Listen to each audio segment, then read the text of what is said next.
Salut à tous, bienvenue, merci d'être avec nous. C'est la rubrique mensuelle que l'on attend tous. C'est chez Carugati Automobile. On est ici comme à chaque fois à Plan-les-Ouates et on est également comme à chaque fois bien accompagné. On ne peut pas l'être mieux du reste dans ce garage avec Tiziano Carugati et Fabrizio. Et bien sûr que l'on ne va pas oublier ce qui est devenu à partir de maintenant notre mascotte. Elle s'appelle Zonda. Elle a fait un véritable carton la dernière fois. Tiziano, alors on ne sait pas si c'est Zonda qui a fait le carton ou si c'est nous. Alors on sait peut-être les deux, Tiziano. C'est sûrement Zonda. Voilà, c'est sûrement Zonda, évidemment. Alors on rappelle à tout le monde qu'on n'est pas dans 30 millions d'amis, on devrait pourtant. Alors, première question fondamentale, comment va Zonda? Elle a l'air franchement d'aller plutôt... Elle est au top, il n'y a pas de problème. Elle est au top. Il n'y a pas de problème là. Elle est fantastique, elle adore être avec toi, elle est vraiment sympa. Bon, on va essayer de parler de voiture. On va rentrer peut-être déjà un petit peu, si vous êtes d'accord. Avant de parler forcément, parce qu'on le dit à chaque fois, hein, mais ça tourne beaucoup, là il y a une voiture qui vient de rentrer. Elle vient juste d'arriver, exactement. Quand on est arrivé nous, là ça se passe comment? Il y a une prise en charge, j'ai vu, du véhicule qui va maintenant être à la vente. Comment est-ce que concrètement la personne vient? Le client apporte la voiture, on définit un prix et après on la met en vente. Donc celle-là, elle vient juste d'arriver. Ouais. Et ça ce sont des voitures, Fabrizio, qui sont des voitures...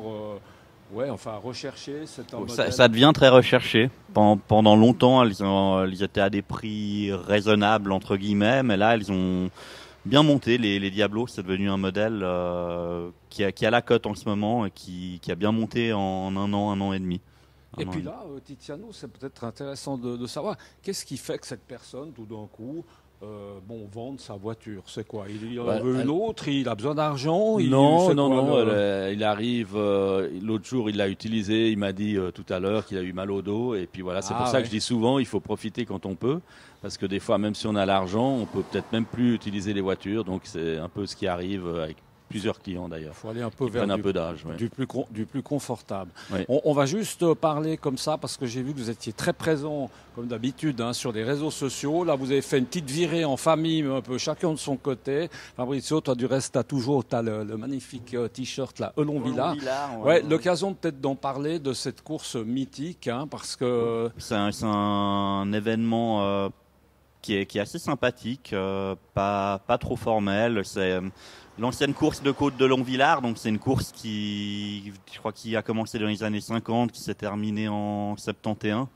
Et le hasard fait que j'ai le t-shirt de Severt qui avait fait le record en 71. Il avait fait la montée au Longvillard en 3 minutes 47. Pour ceux qui connaissent la montée au Longvillard, c'est rapide. Ouais, 3 ça minutes tourne 47. un peu quand même. C'est pas un circuit, on va préciser. Impressionnant. Et oui, et on était sponsor cette année. C'était moi la deuxième fois que je faisais l'événement. La première fois qu'on faisait en tant que sponsor, et il y avait du beau monde. Il y avait des pilotes de légende qui étaient là. Il y avait Agostini, quand même, Giacomo Agostini. Lui c'est la moto. De moto, oui, parce qu'au Longvillard, il y a les voitures et les motos et les sidecars. Ouais. Et Agostini est venu. Il y avait aussi Jackie Stewart, le pilote F1, plusieurs fois champion du monde. Et du beau monde, des très belles voitures. Voilà.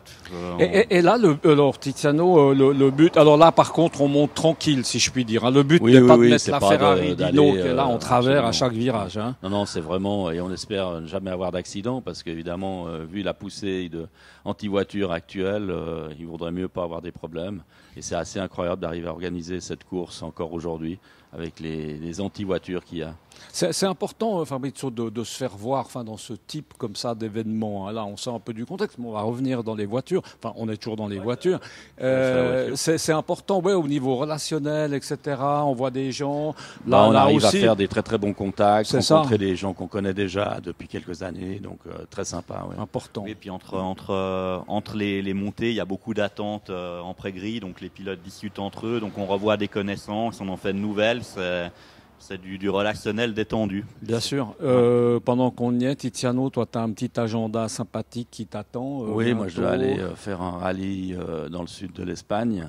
Et ça va durer une semaine, donc je vais prendre ma Dino pour aller faire ce rallye. Bon, alors la Dino, on va la voir, elle est juste là-bas. On avance un petit peu, messieurs, si vous êtes d'accord. Alors, cette fois-ci, on peut presque dire que c'est une spéciale Alfa Romeo, sans oublier 2-3 autres comme ça. Pendant qu'on y est, alors, là, je crois qu'il y a à dire, visiblement, une petite Alfa. Par exemple, ça c'est un modèle qui est éligible à Olon-Villars, qui l'a fait, qui a fait beaucoup de fois les 1000 Emilia, qui est une course très prestigieuse en Italie. Et ça c'est une Alfa 1900 CSS. Ça a de mémoire 115-120 chevaux. C'est pas beaucoup de chevaux, mais c'est un moteur très énergique et c'est une voiture du milieu des années 50. Vraiment, pour ceux qui veulent faire du gentleman driving en ancienne, c'est un beau modèle. Et voilà, après Olon-Villars, le client nous l'a amené à la vente. Voilà. Et ça, c'est une voiture, oui, qui va avoir... oui, on est déjà dans la voiture historique. Oui, complètement. Oui, c'est rare et c'est pas évident d'en trouver des belles. Et aujourd'hui, pour faire les 1000 Emilia, c'est des voitures qui sont au maximum de 1957. Donc, vous pouvez pas arriver avec une voiture de 62 puis dire, je vais peut-être faire les 1000 Emilia. Donc, celle-là, elle est éligible et elle a fait 5 fois, je crois, les 1000 Emilia. Et dans une gamme de budget pour les 1000 Emilia qui est raisonnable, parce que sinon on peut vite dépenser beaucoup d'argent pour avoir la bonne voiture. C'est bien de le souligner.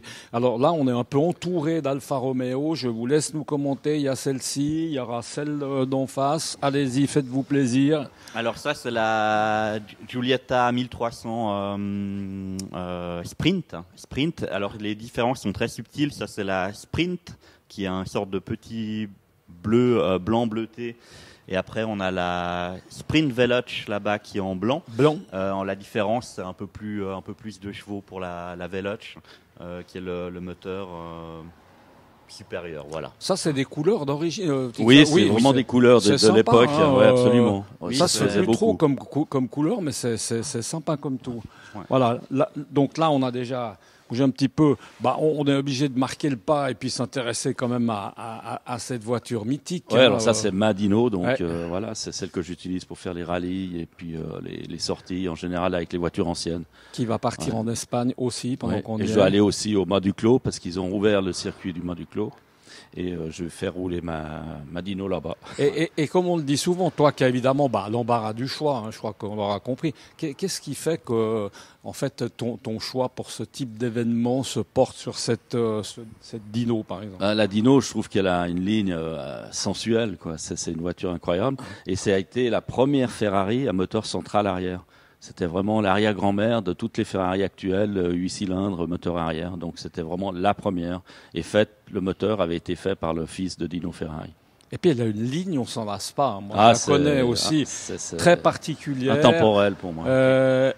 Arrondie, quand même. On dirait un petit proto. Et puis aussi l'avantage de la Dino, c'est que pour une ancienne Ferrari, elle est facile à rouler.